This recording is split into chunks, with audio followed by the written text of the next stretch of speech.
Hello and very good morning to all my dear students. विद्यार्थी मित्रांनो, जसं आपण पहिला आपला युनिट जो आहे तो संपवलेला आहे आणि आता आपण बघणार आहे युनिट नंबर 2 केमिस्ट्री. त्याचं नाव आहे सोल्युशन्स. तर विद्यार्थी मित्रांनो, आपण सगळेजण लहानपणापासून किंवा याच्या आधीपासून ऐकत होतो मिक्सचर म्हणजे काय, मिक्सचर म्हणजे काय. ठीक आहे, मिक्सचर म्हणजे काय होते, तसं मी सगळं तुम्हाला डेफिनेशन आणि शॉर्टमध्ये लिहून दिलेलंच आहे. तुम्हाला कशासाठी ते तुम्ही छोटीशी नोट्स तुमची स्वतःची काढावी म्हणून. तर बघा, मिक्सचर म्हणजे काय, combination of 2 or more substances. Combination, mixing समजा एक प्रकारचं, म्हणजे 2 सबस्टन्सेस किंवा 2पेक्षा जास्त सबस्टन्सेस जर कंबाईन होऊन राहिले असेल, त्यांचं मिक्सचर होऊन राहिलं, त्याला आपण म्हणतो मिक्सचर. मग आता मिक्सचरचे प्रकार असतात मित्रांनो, होमोजिनियस आणि हेट्रोजिनियस. होमोजिनियस हा शब्दाचा अर्थ पहा. Homo means same, hetero means वेगळे.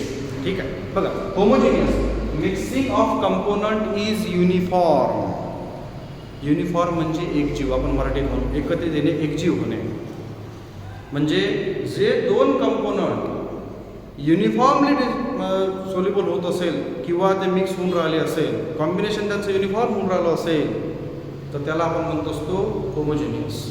हेटेरोजिनियस म्हणजे काय होते, the combination of a substance is non uniform. म्हणजे याचा अर्थ ते एकजीव होत नाही. एक्झाम्पल समजा, जर का मी मीठ घेतलं, NaCl घेतलं, पाण्यामध्ये टाकलं, ते काय होणार आहे, सोल्युबल होणार आहे. होमोजिनियस मिक्सचर झालं, युनिफॉर्म एकसारखं झालं ते. हेटेरोजिनियस, मी शुगर घेतली आणि सॉल्ट घेतला, मिक्स केला, मिक्स होणार आहे का, नाही. मिक्सचर हेटेरोजिनियस, सारखे नाही आहे, अनयुनिफॉर्म शब्दांचा अर्थ आहे. आणि त्यानंतर आपला शब्द येतो true solution. Solution, true solution म्हणजे काय, हे बघा. जर आपण NaCl म्हणा, KCl म्हणा, पाण्यामध्ये सोल्युबल करतो, तुम्ही पाहिलं असेल लहानपणापासून, ते मिक्स करतो तर कम्प्लिटली मिक्स होतो. ठीक आहे, ते ट्रू सोल्युशन. मग ट्रू सोल्युशन म्हणजे काय, homogeneous mixture of 2 or more components or the substance. याचा अर्थ असा, होमोजिनियस म्हणजे आता होमोजिनियस लिहिलं, मिक्सिंग ऑफ कंपोनंट्स युनिफॉर्म, एकत्रीपण. कसं एकत्रीपण, एकत्रित झाले पाहिजे, म्हणजे कम्प्लिटली सोल्युबल झाले पाहिजे. Homogeneous mixture of 2 or more substances, एकजीव झाले पाहिजे ते. जसं मीठ आणि पाणी, साखर आणि पाणी झालं, NaCl KCl आणि वॉटर झालं. एक्झाम्पल समजून घ्या, HCl आणि वॉटर झालं, H2SO4 आणि वॉटर झालं, 100% सोल्युबल. हेन्स याला आपण ट्रू सोल्युशन म्हणतो. पण सोल्युशन हा शब्द आला तर खूप वेळा आपल्या डोक्यात प्रश्न येतो का, सोल्यूट काय, सॉल्वंट काय, सोल्युशन काय, खूप कन्फ्युजन आहे. एक लक्षात घ्या, मी सांगतो. जर सोल्यूट, सॉल्वंट, सोल्यूट आणि सॉल्वंट जर मिक्स होऊन राहिले असेल, ते जर युनिफॉर्म होऊन राहिले असेल, होमोजिनियस मिक्सचर जर असेल त्यांचं, तर तिथं तयार होते सोल्युशन, म्हणजे ट्रू सोल्युशन. आता हे लक्षात कसं ठेवायचं, Wien solute and solvent combines forms a solution. मग सोल्यूट म्हणजे काय, हे बघा, तुम्ही असं करता का कधी की 1 ग्लास पाणी घेता आणि 2 ग्लास मीठ घेता, नाही. तुम्ही काय करता, 1 ग्लास पाणी घेता, थोडंसं मीठ घेता. मग याचा अर्थ असा, जो कमी प्रमाणात असतो तो झाला सोल्यूट, आणि जो जास्त प्रमाणात असतो तो झाला सॉल्वंट. आणि ते मिक्स करून जे पूर्ण होमोजिनियस मिक्सचर भेटेल तुम्हाला, ते झालं सोल्युशन. म्हणजेच ज्या गोष्टीचं सोल्युशन करायचं आहे तो झाला सोल्यूट. मला मिठाचं पाणी करायचं आहे, तर मग काय टाकाल, मी त्यात मीठ टाकेल की नाही टाकेल, म्हणजे मीठ काय झालं सोल्यूट. कशात टाकेल, पाण्यात. सॉल्वंट म्हणजे पाणीच नाही, पण आपण जनरली पाणी घेतो. आता सॉल्वंट, युनिव्हर्सल सॉल्वंट म्हणतात वॉटरला, त्यामुळे कारण मोस्ट ऑफ गोष्टी त्याच्यामध्ये सोल्युबल होतात, म्हणून युनिव्हर्सल सॉल्वंट म्हणतो वॉटर. त्याचं काय करायचं, सोल्युशन. मला शुगर घेतली मी आणि ते 1 बिकरभर पाण्यात टाकले, ते सोल्युबल होईल. काय तयार झालं, सोल्युशन. कोणतं, होमोजिनियस सोल्युशन तयार झालं, युनिफॉर्म. आणि महत्त्वाचं असं का, तुम्ही साखर कमी घ्या आणि पाणी जास्त घ्या ना, उलटं कराल त्या कधी होतच नाही, करून पहा. ते त्याला तयार झालं सोल्युशन. कमी प्रमाणात काय आहे साखर, जास्त प्रमाणात काय आहे पाणी, त्याचं काय सोल्युशन तयार, जे काही तयार होईल ते सोल्युशन. ज्या गोष्टीचं सोल्युशन तयार करायचं आहे, शुगरचं करायचं आहे, तर शुगर झाला सॉल्वंट, सोल्यूट. जर तुम्हाला NaClचं जर का सोल्युशन करायचं आहे, तर NaCl झाला सोल्यूट. KClचं सोल्युशन करायचं आहे, तर KCl झाला सोल्यूट. कशामध्ये सोल्युबल करायचा आहे तो झाला सॉल्वंट, त्याला आपण जनरली वॉटर घेतो. आलं लक्षात. हा एक तुमचा फरक लक्षात ठेवून घ्या. मी एक्झाम्पल घेऊन जसं NaCl प्लस H2 लिक्विड हा सॉलिड काय होणार आहे? ॲक्वस NaCl म्हणजे solution of NaCl, ॲक्वस NaCl solution. Sir आता हे लिहिलं तर असं, पण बिकरमध्ये असं नाही राहत, त्याचं आयोनायझेशन होते. डिसोसिएशनमध्ये NaClचं आयोनायझेशन होते. आयोनायझेशन कसं होईल? Na positive aqua plus Cl negative water molecule सुद्धा डिसोशिएट होतात. म्हणजे पोलॅरिटी आहे वॉटरमध्ये, कारण वॉटर पोलर आहे, हे समजून घ्या. म्हणजे लिहिलं हे असं त्या असं नाही होत बिकरमध्ये. बोर्डची केमिस्ट्री वेगळी आणि लॅबॉरेटरीची केमिस्ट्री थोडी वेगळी, कारण ते बिकरमध्ये की असं हेच पहिले तुम्ही सोल्युशन समजून घ्या. हा झाला सोल्युशनचा डाऊट. आता यानंतर capacity of solution to dissolve solute. आता सोल्युशनची कॅपॅसिटी किती आहे, सोल्यूट किती त्यामध्ये बसेल याची. आता समजून घ्या, मी मगाशीच तुम्हाला बोललो होतो की तुम्ही मिठाचं पाणी बनवून राहिले, NaClचं पाणी बनवून राहिले समजा, म्हणजे NaCl पाण्यात मिक्स करून राहिले. तुम्ही त्या पाण्यामध्ये त्या ठरलेल्या अमाऊंटच्या पाण्यामध्ये कितीही नाही 100 ml पाणी घ्या समजा सरळ सरळ, त्या 100 ml पाण्यामध्ये किती मीठ सोल्युबल होऊन राहिलं किंवा किती शुगर सोल्युबल होऊन राहिली याची कॅपॅसिटी पाहायची. लक्षात द्या. आता सोल्यूट प्लस सॉल्व्हंट सोल्युशन तर होतेच, ठीक आहे, पण बघा आता सोल्युशनचे प्रकार आहेत. ट्रू सोल्युशन झालं जसं आपण पाहिलं, सॅच्युरेटेड सोल्युशन आणि super saturated solution. Saturated solution म्हणजे कोणते? ऐका, मी तुम्हाला पहिले मराठीत समजून सांगतो. समजा मी 100 mlचा बिकर घेतला, त्यात पाणी घेतलं, ठीक आहे. त्या पाण्यामध्ये मी मीठ टाकू राहिलो, सोल्युबल होईल. दुसरा चम्मच मीठ टाकाल ते सोल्युबल होईल, तिसरा चम्मच मीठ टाकाल ते सोल्युबल होईल. एक अशी वेळ येईल, समजा 25 डिग्री टेम्परेचर आहे, ठीक आहे. एक अशी वेळ येईल का आता त्याच्यामध्ये मीठ सोल्युबल होणार नाही. ती वेळ म्हणजे सॅच्युरेशन. पहा तिला लिहिलंच आहे ना, मॅक्झिमम अमाऊंट ऑफ सोल्यूट, जास्तीत जास्त म्हणजे खूप प्रमाण झालं सोल्यूटचं, is dissolved in a given amount of solvent. जेवढं सॉल्वंट आहे त्या सॉल्वंटच्या अमाऊंटमध्ये जास्तीत जास्त जे सोल्यूट डिझॉल्व्ह झालेलं at given temperature 25 degree 30 degree 50 degree, पण जनरली आपण STP किंवा NTP किती घेतो? 25 डिग्री घेत असतो, लक्षात घ्या. म्हणजे a maximum amount of solute is dissolved in a given amount of solvent in a given temperature. तेवढ्या टेम्परेचरमध्ये 25 डिग्री सेल्सिअस समजा टेम्परेचर आहे, तेवढ्या टेम्परेचरमध्ये गिवन अमाऊंट समजा से आपण 100 ml म्हणू, 200 ml म्हणू, 1000 ml म्हणू, समजा 100 ml म्हणू. 100 ml त्यामध्ये वॉटरमध्ये किती अमाऊंटमध्ये सोल्यूट प्रेझेंट आहे किंवा ते किती टाकता येते. एक अशी वेळ आहे की त्याच्यामध्ये सोल्यूट डिझॉल्व्ह होणार नाही, ती वेळ म्हणजे सॅच्युरेटेड सोल्युशन. लक्षात घ्या.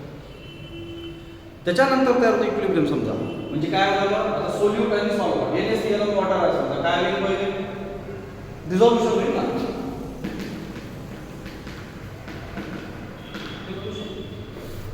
आता सॅच्युरेटेड सोल्युशन जर तुमचं तयार झालं तरी जर तुम्ही वरून सोल्यूट त्यात टाकून राहिले, सोल्यूट म्हटलं की सॉल्वंट नाही, तर त्यानंतर डबल सोल्युशनचं म्हणजे एक प्रकारचं असोसिएशन होते, त्याला आपण क्रिस्टलायझेशन म्हणतो.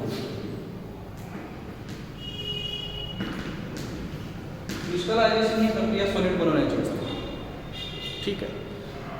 पहा इथे आलेलं आहे, a solution containing greater than the equilibrium amount of solute. म्हणजे याच्याही पेक्षा अजून जर तुम्ही त्यात सोल्यूट टाकू राहिले तर ते झालं सुपर सॅच्युरेटेड सोल्युशन. अशा कंडिशनमध्ये सिस्टीममध्ये इक्विलिब्रियम स्टेट येऊन जाते, म्हणजे इक्विलिब्रियम स्टेटच्याही वर जाते ते सिस्टीम सरळ का सोल्युशनचं डबल मग सोल्यूट डबल क्रिस्टलायझेशन फॉर्म राहिलं. पहिले काय होतं डिझोल्युशन. मग अशा कंडिशनमध्ये सॅच्युरेटेड सोल्युशनच्या वर जरी गेलं असं सोल्युशन तर तिथं मग इक्विलिब्रियम साधते. कसं? डिझोल्युशन आणि क्रिस्टलायझेशनचं, ठीक आहे. रिव्हर्सिबल रिएक्शन टाईप असते. हे झालं सॅच्युरेटेड सोल्युशन आणि सुपर सॅच्युरेटेड. शॉर्टमध्ये लिहून दिलेलं आहे, त्यामुळे तुम्ही त्याची छोटीशी नोट्स बनवून तरी चालेल. आता पाहू आपण सोल्युबिलिटी. समजा सोल्युबिलिटी काय असते. सोल्युबिलिटी म्हणजे किती सोल्यूट तेवढ्या टेम्परेचरमध्ये तेवढ्या अमाऊंटच्या सॉल्वंटमध्ये डिझॉल्व्ह होते, याची सोल्युबिलिटी आहे. आता समजून घ्या, की मी 100 ml बिकरमध्ये 100 ml सॉल्वंट घेतला, वॉटर घेतला, ठीक आहे, सॉल्वंट म्हणजे वॉटर समजा इथे. त्याच्यामध्ये मी NaCl टाकून राहिलो, 25 डिग्रीचं टेम्परेचर आहे समजा. तर किती NaCl लास्ट एंडपर्यंत त्याच्यानंतर सोल्युबिलिटी होणारच नाही ते झालं सोल्युबिलिटी. आता जरुरीची गोष्ट नाही आहे, जेवढं सोल्युबिलिटी NaClची असेल तेवढीच KClची असस, बरोबर आहे, जेवढीच AgClची असेल तेवढीच MgBrची असेल, कसं तर होणार नाही. म्हणजे एक सरळ महत्त्वाचा पॉईंट असा की प्रत्येकाची सोल्युबिलिटी वेगळी असते, कारण केमिकल कॉम्बिनेशन वेगळं आहे आणि केमिकल स्ट्रक्चर वेगळं आहे, मॉलिक्युल्स वेगळे आहेत त्याच्यामध्ये. हेन्स प्रत्येक गोष्टीची सोल्युबिलिटी बदलते. पाणी तेच आहे, पण पाण्यामध्ये मीठ किती सोल्युबल होते, साखर किती सोल्युबल होते, हा वेगवेगळा कन्सेप्ट झाला. हे सोल्युबिलिटी आहे. हो का, काय लिहिलं आहे, amount per unit volume of saturated at specific temperature. Amount किती अमाऊंटमध्ये, पर युनिट व्हॉल्यूम किती व्हॉल्यूम घेतलं तुम्ही, 100 ml घेतलं, 200 ml घेतलं, जेवढं काय, of saturated at specific temperature, तेवढ्या टेम्परेचरमध्ये जास्तीत जास्त अमाऊंटमध्ये किती सोल्युबल झालं, याला सोल्युबिलिटी म्हणतो. तो सोल्युबिलिटीचा एक युनिट आहे. युनिट काय युनिट आहे, मोल. Mole is the amount of a substance. कसं काढतो आपण मोल, mass upon molar mass, litre. एका लिटरसाठी म्हणजे 1000 ml साठी हा एक 1000 ml मध्ये एखादी गोष्ट किती सोल्युबल होती हे ते दिलेलंच. मग हे झालं सगळं इंट्रोडक्शन, ठीक आहे. त्याच्यानंतरचा कन्सेप्ट पाहू. तुम्ही पहिले 1 मिनिट बघून घ्या सगळं.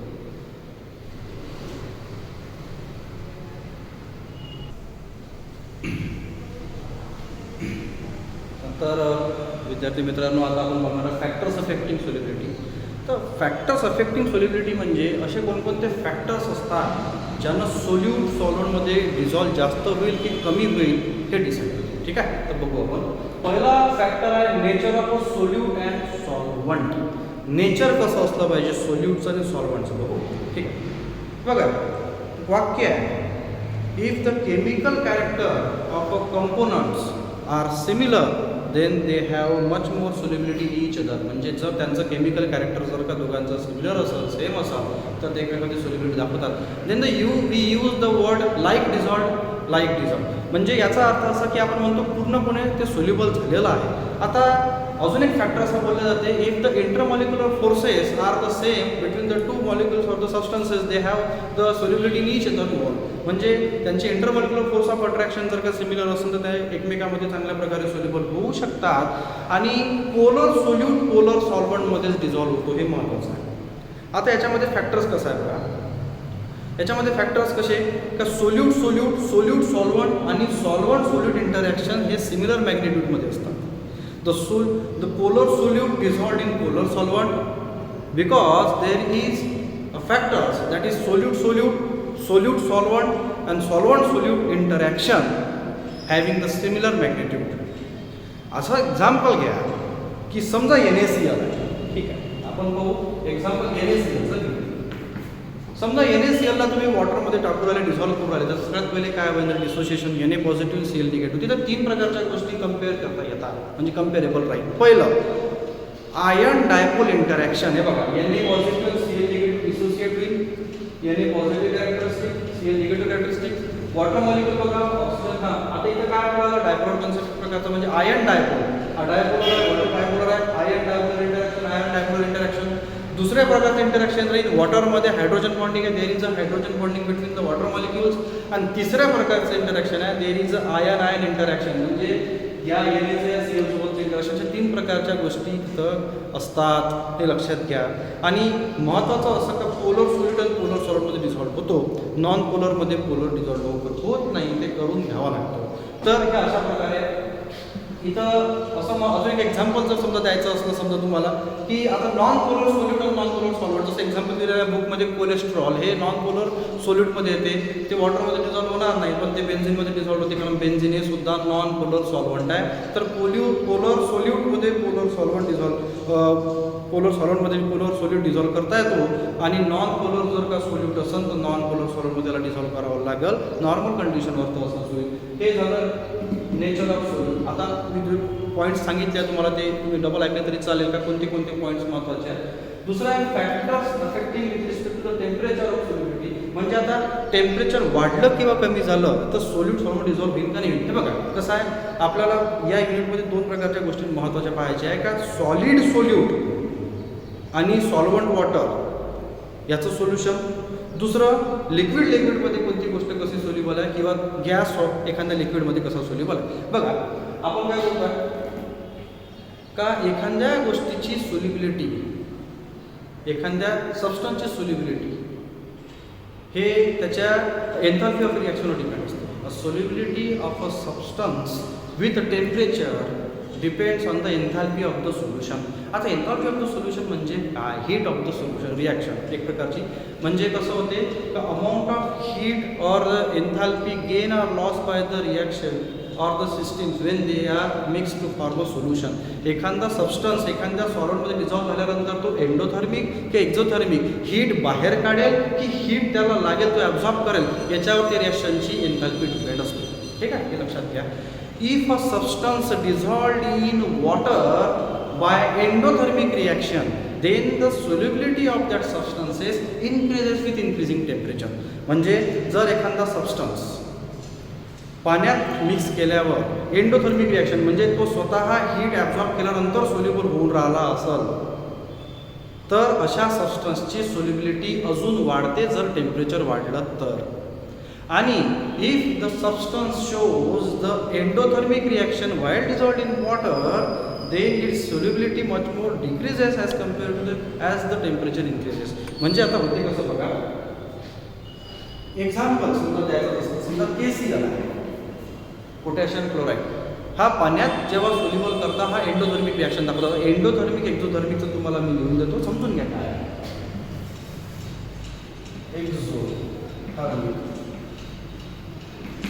एक्झोथर्मिक आणि दुसरा एंडोथर्मिक. त्याच्या डेल्टा एचच्या व्हॅल्यू असतात तुम्हाला माहिती असेल. H is the enthalpy, delta is the change.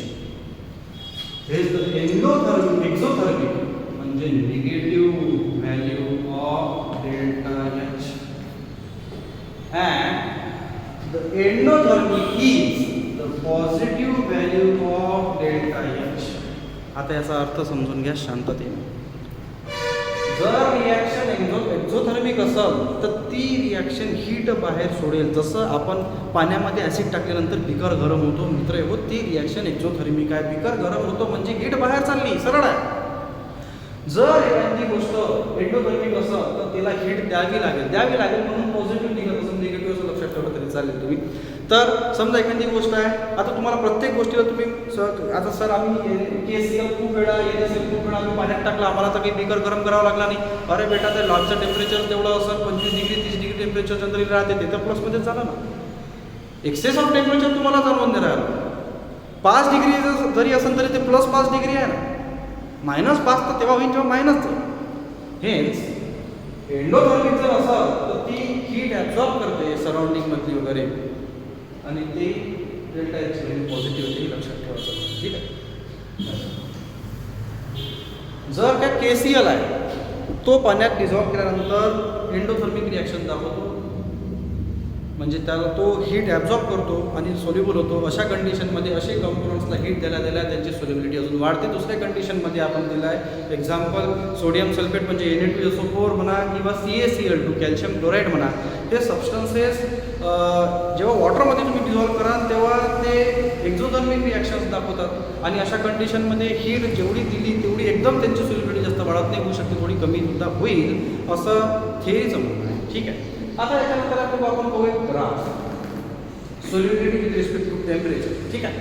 त्या ग्राफनुसार काही पॉईंट्स असे महत्त्वाचे असे, the values of solubility with respect to increasing temperature of KNO3,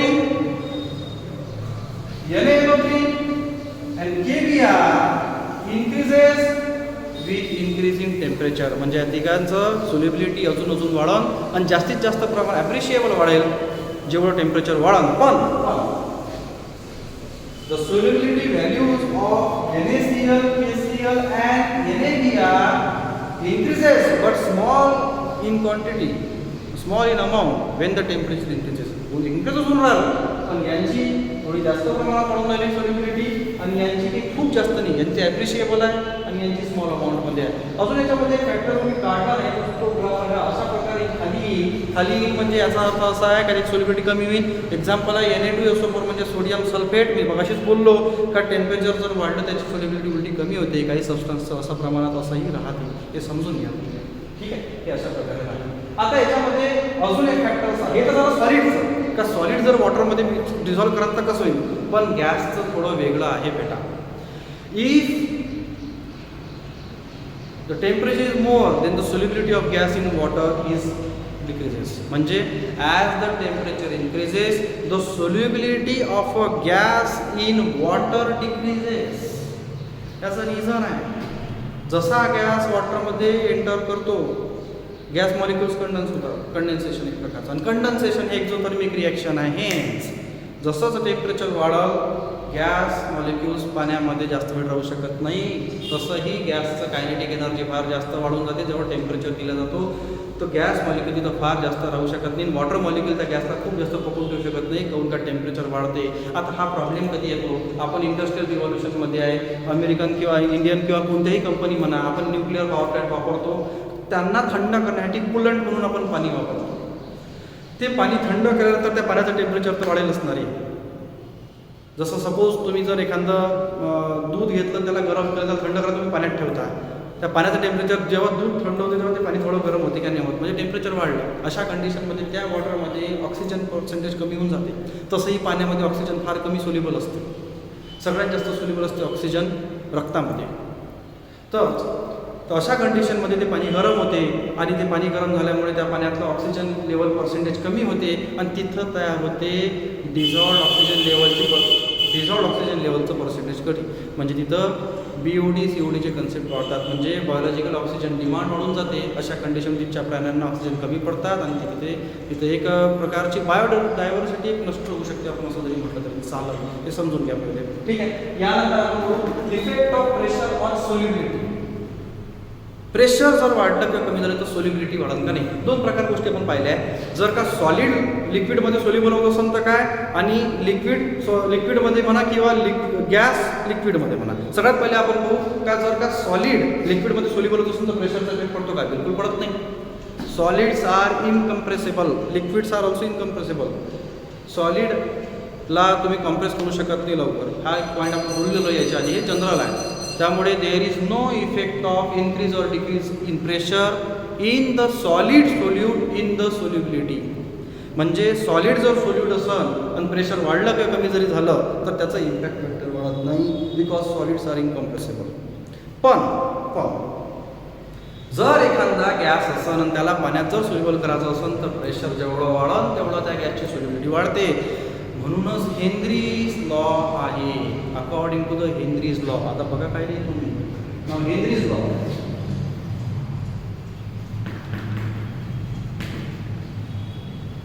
Now S is the solubility. Now S directly proportional to T. Hence the solubility of a gas in water or liquid increases as the pressure above gas is increases. जेवढं pressure दिलं तेवढा gas त्या लिक्विडमध्ये राहील आणि जेवढं temperature तेवढं तो चालला जाईल. समजून घ्या. Hence now S equals to KH into P. What is KH? आता पाहू. Now S is the solubility of a gas, mole per liter in water. Solubility आपण पाहिला आहे. Now what is P? P is the pressure of the gas. त्याला atmosphere मध्ये मोजता येते आणि बार मध्ये मोजता येते. फार जास्त डिफरन्स नाही ॲटमॉस्फिअर आणि बारचा जवळपास सारखाच आहे. Proportionality constant KH. आता सगळ्याची व्हॅल्यू काढायची आहे. K ची व्हॅल्यू काढायची आहे. सरळ गोष्ट आहे पाहा. नाव हे बघा KH into P. मला K ची व्हॅल्यू काढायची आहे. काय करायला लागेल? नाव KH equals to S तर आहे तिथं आणि P पुढे गेलं खाली. तर S ची व्हॅल्यू काय समजा युनिट काय? मोल लिटर इन्व्हर्स. P चं काय आहे? बार. नाव मोल लिटर इन्व्हर्स बार इन्व्हर्स. हे अशा प्रकारे त्याची solubility with respect to the KH ची व्हॅल्यू तुम्हाला मिळेल. समजून घ्या. हे झालं हेनरीज लॉ. जेवढा प्रेशर वाढेल तेवढा गॅस त्या लिक्विडमध्ये वॉटरमध्ये सोल्युबल होईल. लक्षात घ्या, याचा फॅक्टर सॉलिडशी येत नाही, समजून घ्या पहिले. ठीक आहे. मग एक्सपेक्टेशन्स असतात काही हेनरीज लॉचे. काही गॅसेस आहेत ते प्रेशर वाढलं किंवा कमी झालं तरी वॉटरमध्ये लवकर सोल्युबल होतात. एक्झाम्पल देतो ना मी तुम्हाला. नाव NH3 ammonia as a gas, CO2 carbon dioxide as a gas. बरं, हे द्यायच्या आधी एक एक्झाम्पल द्यायचं राहिलं तर प्रेशर वाढलेलं एखाद्यापासून सोल्युबिलिटी होती का नाही होत. आता आपण सगळेजण Pepsi, Coca Cola, Thums Up, sprite, Mirinda सगळं पिऊनच आहे. पण जसं तुम्ही पाहता ती बॉटल तुम्ही उघडता पटकन त्यातून एफरवन्सेस ऑफ कार्बन डायऑक्साईड येतात. मग एफरवन्सेस ऑफ कार्बन डायऑक्साईड येतात, पण ते पहिले दिसते का तुम्हाला जेव्हा तुम्ही त्या बॉटलचा सील उघडता? कारण का जेव्हा त्या बॉटल कंपनीमध्ये पॅक करतात मित्र हो, तेव्हा त्या एक्सेस ऑफ प्रेशरनं त्याच्यामध्ये कार्बन डायऑक्साईड गॅस भरला जातो, वॉटर वेपरही भरल्या जाते. म्हणजे पहा, प्रेशर दिल्यामुळे प्रेशराईज असताना ते गॅसचं सील वर लावतात. आणि जसं तुम्ही ते झाकण उघडता म्हणजे प्रेशर रिलीज करता, पटकन बुडबुडे वर येतात. This is the example of Henry's law. कारण का प्रेशर रिलीज झालं, सोल्युबिलिटी रिलीज झाली, प्रेशर वाढलं, सोल्युबिलिटी वाढली. आता बघू एक्सेप्टेशन सॉरी. तर बघा, NH3 हा गॅस आहे, अमोनिया गॅस समजा, कार्बन डायऑक्साईड हा सुद्धा गॅस आहे. हे याला प्रेशर दिलं का नाही दिलं का, वॉटरमध्ये खूप जास्त सोल्युबल होतं. कोण का हायर सोल्युबिलिटी आहे वॉटरमध्ये पहा कशी.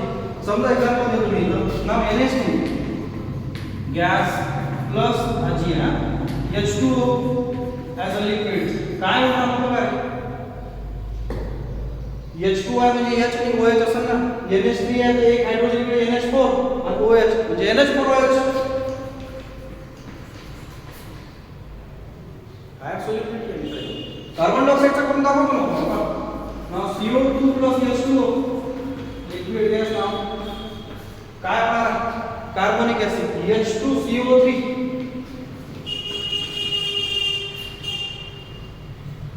असे प्रोडक्ट्स तयार होतात म्हणून तर सोल्युबिलिटी त्यांची जास्त आहे. हेच त्याच्यावर प्रेशरचा इफेक्ट पडत नाही. अजून एक फॅक्टर्स बोलला जातो का ऑक्सिजन मग सगळ्यात जास्त सोल्युबल जर पाण्यात तिथे कशात आहेत, आपण बोललो आहे ब्लडमध्ये. याचं रिझन आहे बिलकुल देतो बघा. याच्यामध्ये कसं आहे का पर्सेंटेज ऑफ ऑक्सिजन वॉटरमध्ये म्हणजे डिझॉल्व फार कमी असते मित्र. कारण वॉटर असं कंपोनंट बनवतो, हे कंपोनंट बनवतो. पण सगळ्यात जास्त वॉटर कशामध्ये सोल्युबल आहे? ब्लडमध्ये. काऊन का ह्युमन ब्लड बनलेला आहे हिमोग्लोबिन. हिमोग्लोबिन म्हणजे Fe कॉम्प्लेक्स, आयरन कॉम्प्लेक्स, म्हणून आपलं रक्तही लाल आहे. तसं बोललो आहे आपण. तुमचं रक्त म्हणजे तो घटक कोणता आहे? हिमोग्लोबिन म्हणजे Fe प्लेस आहे आपला. हेच आपलं ब्लड रेडमध्ये येते. जसं हिमोग्लोबिन आपण Hb हिमोग्लोबिन ऑक्सिजन सोबत काय होणार? Hb O2. हे बघा आता काय काय haemoglobin oxygen oxy haemoglobin complex. पण हे जरी आहे, पण जर तुम्ही एखाद्या ठिकाणी जर गेले तिथं खूप जास्त कार्बन डायऑक्साईड एखाद्या रूममध्ये तुम्ही घाबरता, मग तिथं आपल्याला वेगवेगळ्या गोष्टी सांगितल्या जातात. अशा कंडिशनमध्ये लक्षात घ्या, ऑक्सिजनपेक्षा कार्बन डायऑक्साईड हिमोग्लोबिन सोबत चांगला कंपाऊंड फॉर्म करतो. आणि म्हणून आपल्याला भीती वाटते, कारण का आपल्या बॉडीतलं ऑक्सिजन लेवल कमी होते. ऑक्सिजन लेवल कमी झाले का आपल्याला घाबरल्यासारखं होते. रात्री झाडाखाली झोपून पाहतो तुम्हाला समजते, कारण रात्री झाडावरती रिॲक्शन दाखवतात. तर अशा कंडिशनमध्ये हा ऑक्सी हिमोग्लोबिन कॉम्प्लेक्स आहे. आणि ऑक्सी हिमोग्लोबिन कॉम्प्लेक्स हा थोडाफार स्टेबल आहे, पण याच्यापेक्षा 300 पट 350 पट स्टेबल असतो carboxy haemoglobin complex.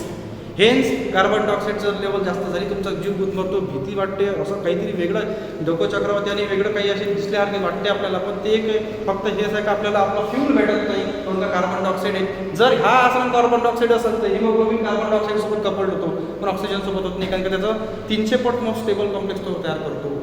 Hence fresh हवा घेतल्यानंतर आपल्याला चांगलं वाटते. ठीक आहे. तर हे फॅक्टर्स इफेक्टिंग आहे मित्र. आज व्हिडिओ बरोबर बघा, काही समजलं असेल तर मला विचारा, सिंपल अभ्यास करा. ओके.